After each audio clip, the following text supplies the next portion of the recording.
대로 이끌어 주옵소서. 예수님 귀하신 이름으로 간절히 기도드리옵나이다. 아멘. 우리는 얼마 전에 대통령 선거를 치렀습니다. 이제 새로운 대통령의 시대가 된 것입니다. 이 새로운 대통령의 시대에는 새로운 일꾼들이 필요합니다. 그리고 새로운 일꾼들로 채워지죠. 새로운 일꾼들은 그 맡겨진 일의 적임자인가 하는 것을 검증받게 됩니다. 그래서 요즘 우리 사회에서는 이 검증에 대한 문제로 많은 이야기가 오고 가고 있기도 하죠. 중요한 일일수록 그 일에 맡겨진 일에 합당한 자격을 가지고 있는가 하는 것을 살피는 일은 참 중요한 일입니다. 어느 시대에나 어떤 조직에나 동일하게 그런 일이 요구되는 것이죠. 그렇다면 하나님 나라, 주님의 교회는 어떨까요? 그 주님의 교회 안에서는 어떤 일들이 필요할까요? 오늘 본문에 보면 예수님께서 부활하신 후에 그 승천하시고 난 후에 있었던 일들에 대해서 소개하는 것이 오늘 본문의 일입니다. 특별히 오늘 본문의 이야기는 제자들 중에 한 사람을 뽑는 이야기죠. 우리가 잘 아는 것처럼 예수님의 제자는 12명이었습니다. 그런데 이 12명 중에 한 사람인 가룟 유다가 예수님을 배반했어요. 그리고 자살로 삶을 끝냈죠. 그래서 이 남은 사도들은 교회를 위해서, 복음을 위해서 이 가룟 유다를 대신할 한 사람을 뽑으려 했습니다. 그게 오늘 본문의 이야기죠. 그렇다면 어떤 사람을 뽑아야 하는가? 어떤 자격을 갖춘 사람을 주님의 제자로 새로 뽑아야 하겠는가? 오늘 본문에서 보면 이 사도들이 어떤 사람이 예수님의 제자로 뽑히면 좋을까? 뽑힐 만한 사람이라고 생각했는가? 어떤 자격을 갖춘 사람이어야만 이게 합당한 사람인가 하고 생각한 것을 우리가 오늘 본문에서 발견하게 된다는 것이. 그렇다면 사도들이 생각했던 자격이 무엇이었는가? 첫 번째는 처음부터 함께 다닌 사람이어야 한다 하는 것이에요. 처음부터라고 하면 언제부터를 말하는 것입니까? 22절 말씀에 보면 세례 요한으로부터 예수님이 세례를 받을 때부터다 그렇게 말하고 있어요. 그런데 여기에 더해서 예수님께서 부활 승천하실 때까지 함께 있었던 사람, 그 사람이 제자가 되어야 된다. 한마디로 말하면 예수님에 대해서 처음부터 끝까지 함께 했었던 사람, 그 사람이 제자가 되어야 된다. 그런 생각을 가지고 쓰는 거예요. 두 번째로 사도들이 생각했던 이 조건이 뭐냐면 예수님의 부활을 증언할 사람이어야 한다 하는 것입니다.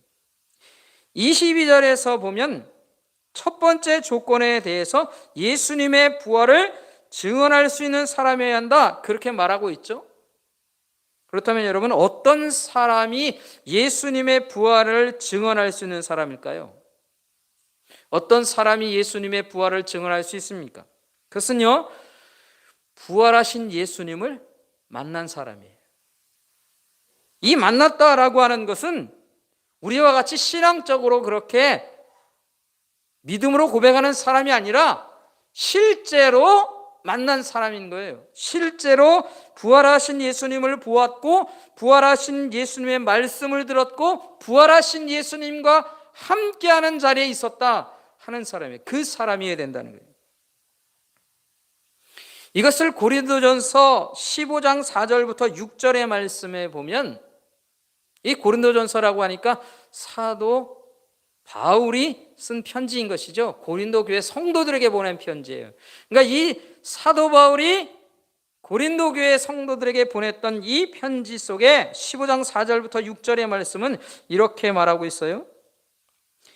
4절입니다. 장세 지낸 바 되었다가 성경대로 사흘 만에 다시 살아나사 게바에게 보이시고 후에 12 제자에게와 그 후에 500여 형제에게 일시에 보이셨나니 그 중에 지금까지 대다수는 살아있고 어떤 사람들은 잠들었으며, 이렇게 말하고 있어요.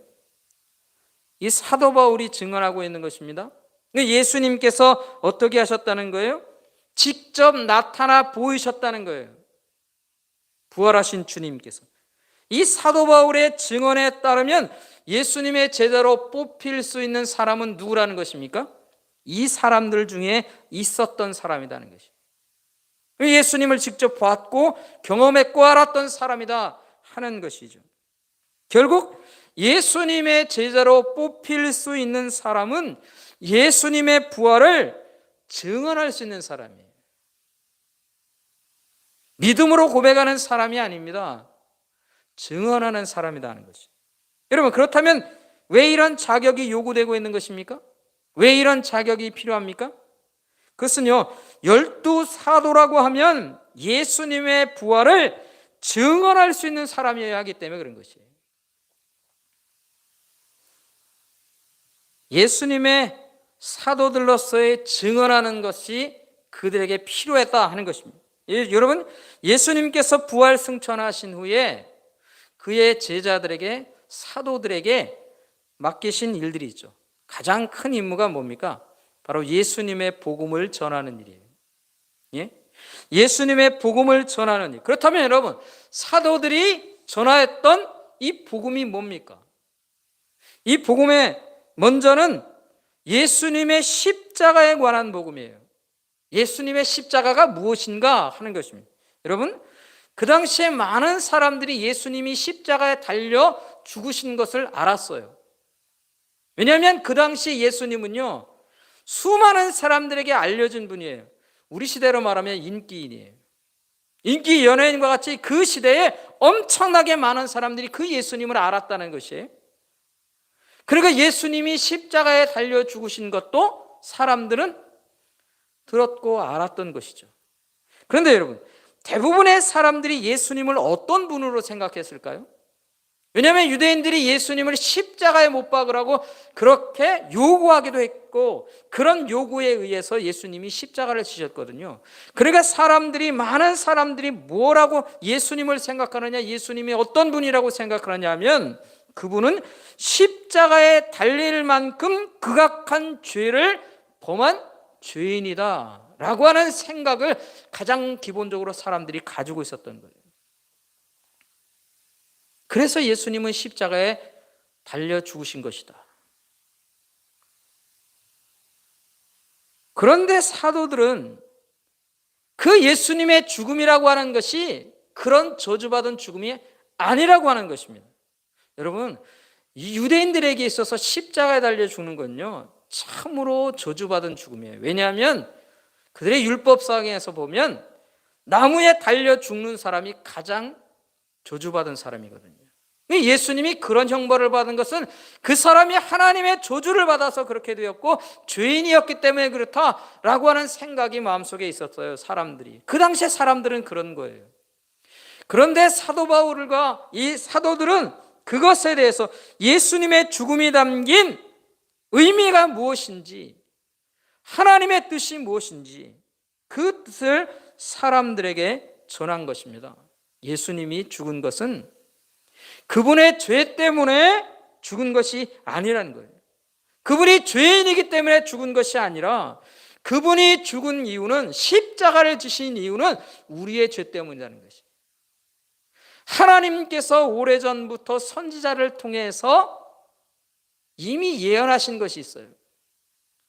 그들이 하나님을 떠나 참으로 죄악된 삶 속에 빠져있는 그들을 다시 하나님이 구원하실 것이라 약속하셨어요. 이사야서 53장에서는 그 일을, 고난받는 그의 종을 통해서 그 일을 해결할 것이다. 그들의 죄악을 사하실 것이다. 하나님이 미리 예언하시고 약속하셨거든요. 그 일이 바로 예수 그리스도를 통해 이루어졌다는 거예요. 메시아의 죽음이 바로 예수님의 죽음이다 하는 것입니다. 그래서 우리를 구원하기 위한 대속의 죽음을 죽으신 것이다 하는 것을 사람들에게 알린 것이죠. 그게 바로 첫 번째 이 제자들이 감당해야 할 복음을 전하는 일이었습니다.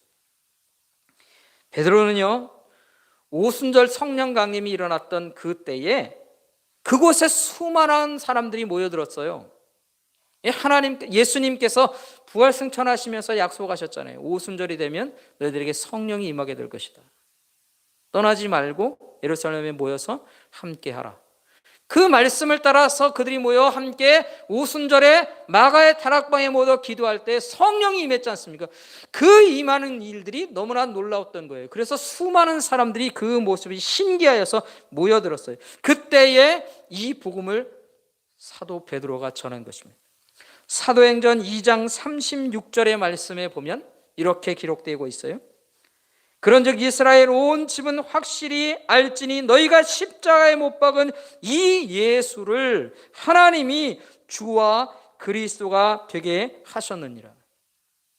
사도 베드로가 담대하게 이렇게 전한 거예요. 여러분, 하나님께서 그리스도, 즉 구원자를 보내시고 그 구원자로 인하여서 너희들을 구원하려고 한다. 그러면 여러분, 그 구원자가 죄인으로서 그 구원할 수 있습니까? 죄인으로서는 구원할 수가 없어요.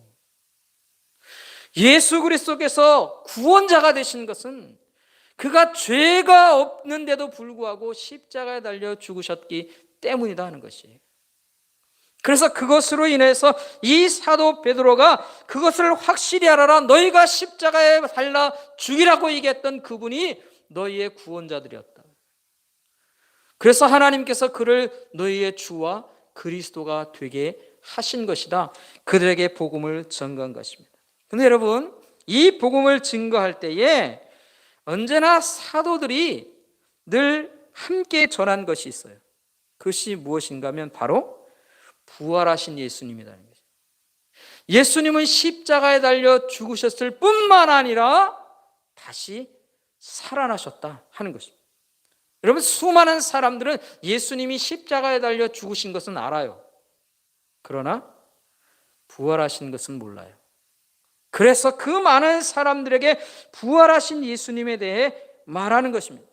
이 사도행전 2장에서 사도 베드로가 사람들에게 이 놀라운 일에 대해서 설명하면서 계속해서 언급하는 게 있어요. 그것은 뭐냐면 부활하신 주님이라는 거예요.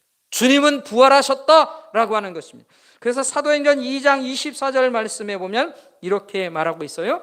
하나님께서 그를 사망의 고통에서 풀어 살리셨으니 이는 그가 사망에 매여 있을 수 없음이라. 매여 있지 않다면 어떻게 됩니까? 풀어졌다는 거예요.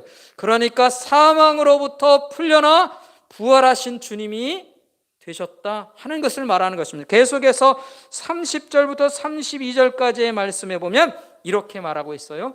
그는 선지자라 하나님이 이미 맹세하사 그 자손 중에서 한 사람을 그 위에 앉게 하리라 하심을 알고 미리 본고로 그리스도의 부활을 말하되 그가 음부에 버림이 되지 않고 그의 육신이 썩음을 당하지 아니하리라 하더니 이 예수를 하나님이 살리신지라 우리가 다 이 일의 증인이라. 결국 이 사도들에게 있어서 중요한 역할을 해야 할 것은 뭐냐면 바로 부활하신 예수님을 증언하는 일입니다. 이런 부활의 증인된 사역을 통해 초대교회가 이제 폭발적으로 부흥하게 되는 거예요. 그래서 사도행전 4장 1절부터 4절의 말씀엔 이렇게 기록하고 있어요. 사도행전 4장 1절입니다. 사도들이 백성에게 말할 때에 제사장들과 성전 맡은 자 사두개인들이 이르러 예수 안에 죽은 자의 부활이 있다고 백성을 가르치고 전함을 싫어하여. 여러분, 대제사장들과 사두개인들과 이런 집권자들이 무엇을 싫어한다고요? 예수님이 부활하시고 그 예수님의 부활하심 속에 죽은 자들이 부활할 것에 대한 말을 전한다는, 그걸 싫어한다는 거예요. 3절에 계속해서 보면 그들을 잡음에 날이 이미 저물었으므로 이틀까지 가두었으나 말씀을 들은 사람 중에 믿는 자가 많으니 남자의 수가 약 5천이나 되었더라. 사도들을 가두었습니다. 부활을 전하는 것을 싫어한 거예요. 그런데 문제는 뭐냐면 그들이 갇혔음에도 불구하고 이 부활하신 예수님에 대한 이야기를 듣는 사람 중에 믿음의 사람이 5천 명이나 늘게 되었다는 거지. 이건 폭발적으로 늘어나는 것이에요. 이것이 바로 부활의 증인되었던 사도들의 역할이었다는 것이에요. 이런 사도의 역할을 통해 교회는 성장해 갔고 폭발적인 부흥이 일어나게 되었다 하는 것입니다. 그런데 여러분, 우리가 살고 있는 이 시대는 어떤 시대일까요? 사도들이 있었던 그 시대에는 예수님의 부활을 증언할 수 있는 증언자들이 있었던 시대예요. 그런데 우리 시대는 그런 증언을 할 수 있는 사람들이 존재하지 않는 시대예요. 예수님의 부활이 믿음의 시대라는 것이. 무슨 차이가 있는 것입니까? 어떤 차이가 있는 것입니까? 여러분, 사도들에게는요, 예수님의 부활하신 일을 믿어야 할 일이 아닌 것이에요. 믿음의 일이 아니에요. 왜요? 자신들이 직접 경험했기 때문인 것이에요. 여러분, 자신이 직접 경험한 사람은 믿을 필요가 없는 사람이에요. 내가 보았는데, 내가 경험했는데, 내가 함께 살았는데 그걸 뭘 믿어요? 그건 믿음의 일이 아닌 거예요. 그냥 말하는 거예요. 증언하는 거예요. 단지 자신이 경험한 일을 다른 사람들에게 증언하는 것으로 충분한 거예요. 자신의 경험을 증언하는 것만으로도 능력이 나타나는 겁니다. 그게 증인의 능력인 것이에요. 그 시대가 바로 예수님이 부활하셨던 그 초대교회 시대의 사람들의 모습이라는 것이에요. 그러나 우리는 어떻습니까? 우리는 예수님의 부활의 증인이 증언하는 일이 아니라 믿음의 일이라는 것이에요. 왜요? 우리 가운데 어느 누구도 예수님의 부활하심을 직접 보거나 부활하신 예수님과 직접 만나서 이야기하거나 함께하는 일은 없었기 때문이에요. 차이가 있죠. 그래서 우리가 예수님의 부활을 증언하면서 세상에 살게 되는 일은 참으로 힘든 일이 될 수 있습니다. 때로 부활에 대한 이야기를 하면 비웃음의 대상이 되기도 하는 것이에요.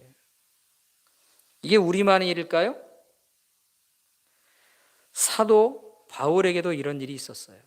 사도 바울도 그런 비웃음의 대상이 되었다 하는 것입니다. 사도행전 17장의 말씀에 보면 사도행전 17장 32절부터 34절의 말씀을 제가 잠깐 한번 읽어보겠습니다. 오늘 참 성경을 읽는 게 많이 있죠? 우리가 이것을 기억하고 알아야 하기 때문에 그런 것입니다. 사도행전 17장 32절 말씀입니다. 그들이 죽은 자의 부활을 듣고, 이것은요 사도 바울이 아덴에서, 그러니까 지금의 그리스의 아테네를 말하는 것입니다. 그 아테네에서 사도 바울이 복음을 전했어요. 32절입니다. 그들이 죽은 자의 부활을 듣고 어떤 사람은 조롱도 하고 어떤 사람은 이에 대하여 내 말을 다시 듣겠다 하니, 이에 바울이 그들 가운데서 떠나매 몇 사람이 그를 가까이하여 믿으니 그 중에 아레오바고 관리 디오니스와 다말이라 하는 여자와 또 다른 사람들도 있었더라. 이렇게 기록하고 있어요. 여러분, 이처럼 부활하신 예수님에 대한 믿음을 가지고 살면서 이 부활에 대한 증언을 하는 일이, 그리고 복음으로 이 일을 전하는 일이 때로는 어떤 일이 될 수 있다는 것입니까? 비웃음의 대상이 될 수도 있어요. 그 때로 그래서 우리에겐 참으로 어려운 일이 될 수도 있습니다. 죽음을 이기고 부활하신 이야기가 우리에게는 너무나 영광스러운 일이지만 이 부활의 신앙을 가지고 사는 것이 때로는 사람들에게 어리석음의 일이 될 수도 있다 하는 것입니다. 그러면 어떻게 합니까? 우리가 이것을 빼고 믿으면 안 될까요? 우리가 이것을 포기하고 살면 안 될까요? 우리가 부활의 신앙에 대한 것을 포기하고 살면 안 되겠느냐 하는 것이에요. 사람들에게 꺼리낌이 되고 어리석음이 되는데, 그러나 여러분, 우리 결코 이 부활의 신앙을 포기할 수 없습니다. 왜 그렇습니까? 부활의 신앙이라고 하는 것은 하나님께서 우리에게 약속해 주신 너무나도 귀한 소망이기 때문입니다. 예수님의 부활처럼 우리도 부활할 것이고, 이 부활을 소망하며 살라고 우리 주님께서 우리에게 말씀하셨기 때문입니다.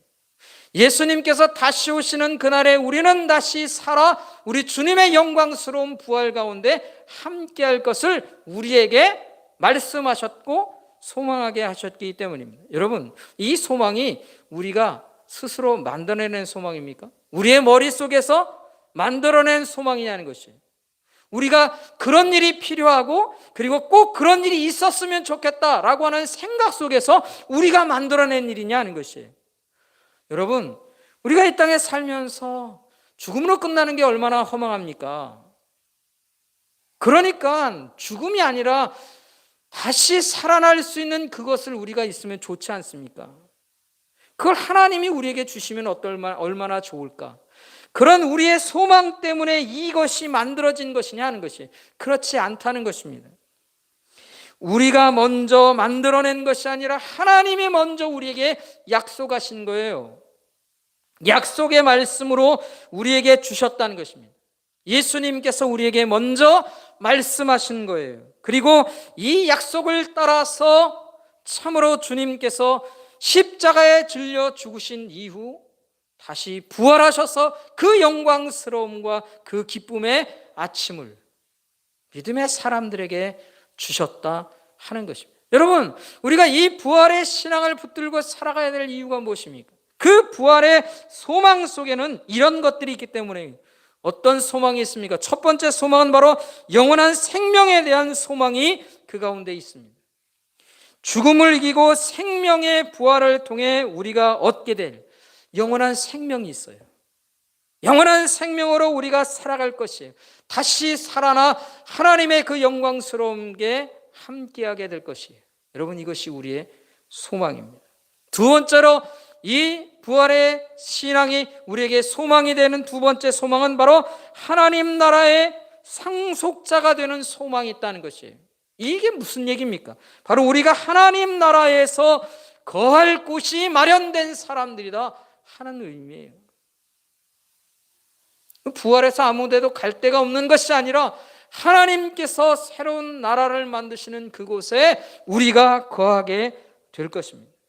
이 소망이 분명히 이루어지는 소망이 될 줄 믿습니다. 왜 그렇습니까? 왜 이 소망이 분명히 이루어지는 소망입니까? 하나님이 약속하셨기 때문에. 하나님이 약속하셨습니다. 우리가 만들어낸 것이 아니라 하나님이 약속하셨습니다. 하나님이 그분이 어떤 분이신데요? 하나님께서는 예수님의 부활 사건을 통해 우리에게 분명히 보여주셨어요. 무엇을 보여주셨습니까? 하나님의 능력이 무엇인지를. 여러분, 하나님의 능력이 뭡니까? 하나님의 능력은 죽음의 권세를 이기시는 능력이에요. 죽음 가운데서 다시 부활하실 만큼 생명으로 다시 새롭게 세워질 만한 능력을 가진 분이다 하는 것입니다. 그 하나님의 능력이 우리를 부활의 영광 가운데로 이끌어 주실 것이에요. 여러분, 하나님의 능력은 충분한 것입니다. 그것을 성경은 초지일관 계속해서 우리에게 가르쳐주고 있습니다. 이 땅에 온 사상의 온 우주 만물을 지으신 그 하나님이 생명을 살리시는 일이 뭘 그렇게 어려운 일이겠어요? 이 땅의 모든 생명들을 창조하신 그 하나님이 다시 생명을 살리는 일이 뭘 그렇게 대단한 일이겠느냐 하는 것입니다. 하나님은 그런 하나님이라고 우리에게 분명하게 말씀하고 있습니다. 여러분, 초대교회 성도들은 이 부활에 대한 신앙을 가지고 살았습니다. 하나님의 능력을 확신하며 함께 모여 예배하며 살았습니다. 여러분, 주일이 뭡니까? 주일이 언제납니까? 주일이 어떤 날입니까? 여러분, 왜 주일이라고 말합니까? 그 주일이라고 하는 것은요, 예수님이 부활하신 날을 의미하는 거예요. 예수님이 부활하신 그 날에 초대교회 성도들은 모였어요. 모일 때마다 그들은 마음속에 무엇에 대한 확신이 있었을까요? 예수님이 부활하신 것에 대한 확신이 있는 거예요. 예수님이 부활하신 것을 기억하며 함께 모인 거예요. 그리고 예수님의 부활케 하신 그 하나님의 능력을 믿으며 나도 그 부활 가운데 참여할 것에 대한 소망을 가지고 산 것입니다. 여러분, 그 삶이 믿음의 삶인 것이에요. 그 소망이 우리를 살리는 소망인 것이에요. 그렇다면 오늘 살아가는 우리는 어떻게 살아야 할까요? 우리는 어떤 삶을 살아야 합니까? 주일이 되어서 우리가 하나님 앞에 예배조로 함께 모입니다. 그럴 때마다 우리는 무엇을 다시 기억해야 합니까? 무엇을 다시 회복해야 합니까? 부활의 신앙을 우리는 다시 회복하는 거예요. 부활의 소망 가운데 다시 우리의 소망이 무엇인가를 다시 기억하는 거예요. 부활의 신앙을 새롭게 하는 영혼들로 살아나는 것입니다. 오늘 우리가 그렇게 하는 것이에요. 사랑하는 성도 여러분, 우리는 부활의 신앙을 통해 살아가는 사람들입니다. 그러기에 우리는요, 죽음이 끝이 아니에요. 죽음으로 끝나는 인생이 아니에요. 그러기에 우리의 소망은 영원한 소망인 것입니다. 우리는 죽음을 두려움 가운데 떨지 않는 영혼이에요. 죽음을 이겨낼 것에 대한 소망을 가진 사람들입니다. 우리는 담대함으로 죽음 앞에 설 수 있는 사람들인 것입니다. 우리는 그것을 기억하며 살아야 합니다. 우리 주님께서 부활의 첫 열매가 되셨듯 우리도 그 부활의 영광스러운 가운데 나아가게 될 것입니다. 이게 우리의 소망입니다. 우리의 믿음인 것이죠. 우리 이 부활의 신앙을 굳게 세우고 살아갈 것을 이 시간도 다짐하는 우리가 될 수 있기를 간절히 소원합니다. 우리 믿음의 모든 식구들이 이 부활의 소망을 근근히 붙들고 부활의 신앙 가운데서 하나님 나라의 그 영광스러움 가운데 나갈 것을 소망하며 우리 하나님 바라보며 사는 이 어려운 시대, 죽음이 온 세상을 붙들고 있는 이 시대에도 우리 하나님 바라보며 담대함으로 살아가는 우리 믿음의 식구들 되기를 주님의 이름으로 축원합니다. 축원합니다.